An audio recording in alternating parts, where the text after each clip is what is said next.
सुनीता भाभी, सोचने वाली बात है।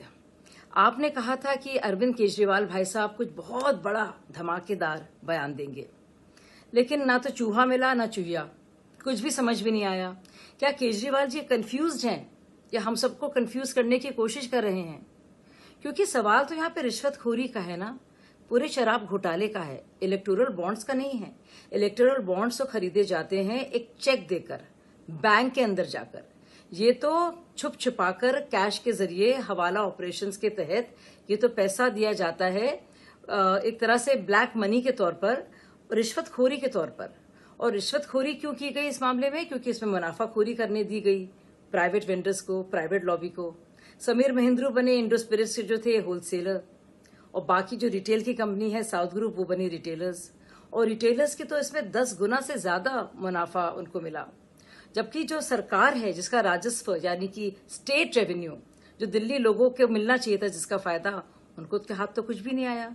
तो जो राजस्व इसके तहत मिलता भी था वो भी खत्म हो गया, और बल्कि बहुत ही कम हो गया। और इसमें माना जा रहा है कि करीब 2000 करोड़ के लगभग राजस्व यानी कि रेवेन्यू, एक्साइज जो मिल सकता था दिल्ली सरकार को, जिसका फायदा दिल्ली वासियों को होता, वो उनको मिल नहीं पाया।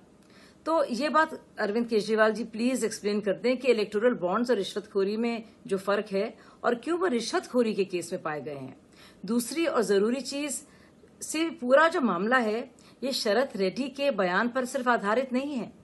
बहुत सारी अनियमितताएं हैं जिसको लेकर सरकार ने जब इसको फ्लैग किया, जो चीफ सेक्रेटरी थे और कांग्रेस पार्टी के भी इसमें बहुत से लोग थे जिन्होंने इसको फ्लैग किया, यानी कि इस पर ध्यान वो लेकर आए, और तभी मामला आगे बढ़ा। तो इसका लेना देना शरद रेड्डी से या किसी इलेक्टोरल बॉन्ड से नहीं है, वो सब पोस्ट फैक्टो है।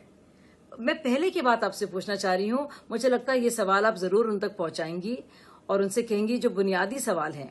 विजय नायर क्यों गए समीर महेंद्रू के पास? क्यों साउथ लॉबी इधर आई? क्यों होलसेलर्स का इतना मुनाफा हुआ? क्यों रिटेलर्स का तो जबरदस्त मुनाफा हुआ? जो कमीशन मिलती थी होलसेलर्स को वो 6 से 12% हो गई। जो मिलता था प्रॉफिट रिटेलर्स को वो 10 गुना ज्यादा हो गया। हर एक बोतल पर जो 30 रुपए मिलते थे वो 300 से भी ज्यादा हो गए।